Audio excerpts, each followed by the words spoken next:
আল্লাহর মতো ক্ষমতাশালী কেউ আছে? কথা বলেন। তার ধনভাণ্ডারের কোনো কুল কিনারা আছে? তার দয়া মায়ার কোনো পরিসীমা আছে?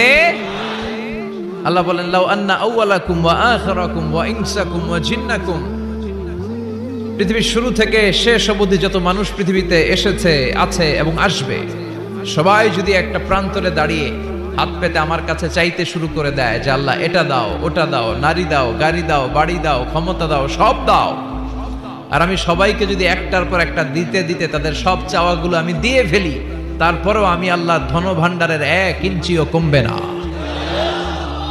এজন্য সবসময় চাইবো কার কাছে? ইযা সাআলতা ফাসআলিল্লাহ ওয়া ইযা ইসতাআনতা ফাসতাইন বিল্লাহ। সাহায্য চাইতে হয় কার কাছে যাব? নাকি খাজা বাবার কাছে, দয়াল বাবা, ছোট হুজুর, বড় হুজুর, কারো কাছে সাহায্য চাওয়া যাবে? কার কাছে সাহায্য চাবো? সব সময়ের জন্য আমরা আল্লাহর কাছে সাহায্য চাইতে পারি। আল্লাহ তুমি তৌফিক দাও। আরো জোরে পড়েন আমিন।